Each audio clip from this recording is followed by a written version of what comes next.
good evening. I'm Dr. Purva Nair, and today I'm going to tell you something about IVF and nowadays how is it important to get your right time egg freezing. Because what happens after a certain age, after 30, there is a slight diminution of your follicle count.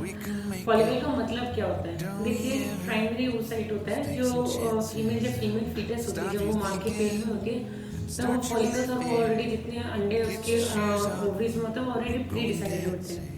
That is around 2 to 3 minutes. और एक उस side से सिर्फ एक egg निकलता है after first meiosis 1 meiosis 2 होके secondary उस साइड डिस्ट्रॉय हो जाता है. एक उस साइड से एक फॉलिकल निकलता है, that is a ovum, that is a mature ovum. तो आप यही सिनेरियो मुझे अगर बोलेंगे कि why what is the problem in males में ऐसा क्यों नहीं होता कि why there is this problem of sperm count decreasing with age. उनका एज के साथ होता है, but that is mostly after 45 की एज के बाद उनके स्पर्म काउंट्स कम होने लग जाते हैं. 40 के बाद स्पर्म क्वालिटीज अच्छी नहीं होती है. So there can be many other factors for male infertility also. Smoking, tobacco, high chances of sexually transmitted diseases और कोई क्रॉनिक इलनेस होती है. लेकिन जो मेल्स में फायदा ये होता है कि एक आपको एक प्राइमरी जो आपको स्पर्मेटोसाइट होता है, जो एक इमेच्योर फॉर्म होता है, जो मेल फीटस में ऑलरेडी बना हुआ होता है, उससे कम से कम 4 स्पर्मेटिड्स निकलते हैं. स्पर्मेटिड होते हैं इमेच्योर फॉर्म ऑफ स्पर्म्स, जो फिर उसमें उसकी मोटिलिटी, टेल की मोटिलिटी, स्पर्म की टेल की मोटिलिटी, हेड नेक का टेल होती है, वो टेल की मोटिलिटी सब डिसाइड करती है कितनी जल्दी वो फर्टिलाइज कर पाता है एग को. नाउ एक जहाँ पे उस साइड एक फॉलिकल बना रहा है, वहाँ पे स्पर्मेटोसाइट, एक स्पर्मेटोसाइट 4 स्पर्मेटिड्स बनाता है, इसलिए उनके फर्टिलिटी काउंट हमेशा ज़्यादा रहती है बजाय कि फीमेल्स के. तो इसको कैसे मेजर कर सकते हैं? सबसे इम्पोर्टेंट चीज़ है सीरम AMH.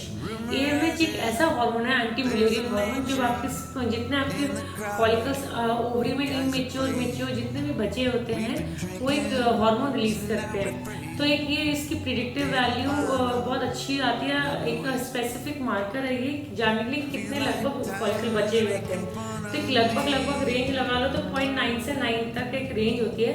ना AMH बहुत ज़्यादा होना चाहिए, ना AMH बहुत कम होना चाहिए. AMH कम होने का मतलब है अगर 40 से पहले AMH कम हो रहा है तो मतलब आप कहीं ना कहीं प्राइमरी ओवेरियन फेलियर की तरफ जा रहे हैं, मीनोपॉज आएगा समय से पहले, 40 से पहले.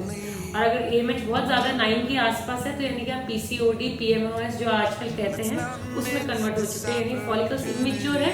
मेच्योर होने के चांसेस बहुत कम होते हैं. तो दोनों ही सिनेरियो बुरे होते हैं. एक ऑप्टिमल रेंज होता है 3 to 4 के बीच में रहना चाहिए, 2 और फिर थोड़ा बहुत 34, 35 के अराउंड, 2 के अराउंड भी हम लोग ठीक ही माना जाते हैं with in the normal range. But still you don't need to wait if you are not married और if you don't want to consider अपने करियर पे फोकस करना चाहते हैं. You are approaching more than 30 and you are less than 40. अगर in between आपकी marriage नहीं हुई है तो या फिर आप बेबी प्लान नहीं करना चाहते, get your egg freezed. Because आप किसी भी टाइम IVF प्लान कर सकते हो, एम्ब्रियो ट्रांसफर कर सकते हो, सरोगेसी करा सकते हो, no matter whatever age you are. But आपके जीन्स तो आपके बचे रह जाएंगे, आपके फॉलिकल, आपका वो बेबी हुआ, दैट विल बी योर्स. तो बेयर मिनिमम के आगे क्या होती है, एक क्वालिटीज खराब होती जाती है, जेनेटिक प्रॉब्लम्स बहुत आ जाती हैं, बहुत सारे एम्ब्रियोज खराब हो जाते हैं, तो एम्ब्रियो ट्रांसफर फेल हो जाता है, IVF फेल हो जाता है. तो एक अच्छे अमाउंट ऑफ एग्स को फ्रीज करवा के रख लो. जब भी आप प्लान करो, at whatever age you can become a mother, so at least इसकी स्ट्रेस नहीं होता कि हाय मेरे बायोलॉजिकल क्लॉक चल रहा है. बिकॉज नेचुरल कंसेप्शन बहुत अच्छी बात है, हो जाता है तो वेल एंड गुड, जैसी बात तो है ही नहीं. बट IVF का ऑप्शंस बाद में जाके बहुत कम हो जाते हैं when you are approaching towards 40-45.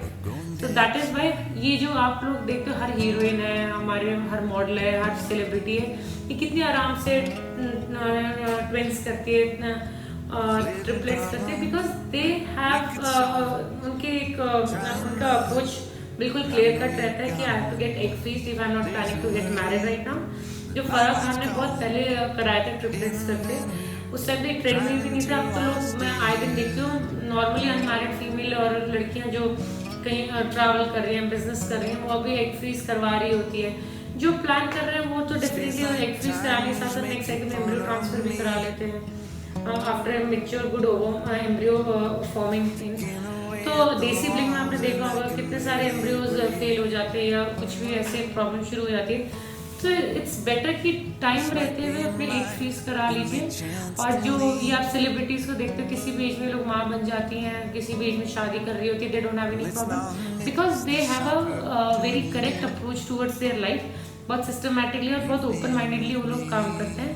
सो अब जब टेक्नोलॉजी आ गई है, फैसिलिटी आ गई, तो आई एम श्योर आप लोगों को ज़रूर उसको अवेलेबल करना चाहिए अपने लिए। बिकॉज अगर आज आप जागरूक रहेंगे इन सब चीज़ों के लिए, तो कल को आपको किसी चीज़ की वजह से डिप्रेशन या obviously will not have to face society problems, obviously आपका फ्यूचर भी सिक्योर रहेगा। आपको अपने you will see your future progenies in front of you. So thank you guys. अगर मेरी ये वीडियो आपको थोड़ी भी हेल्पफुल रही है तो डू कमेंट, और कोई भी डाउट होता है प्लीज़ डायरेक्ट मैसेज में या कमेंट में भी आप लिख सकते हैं। Thank you so much.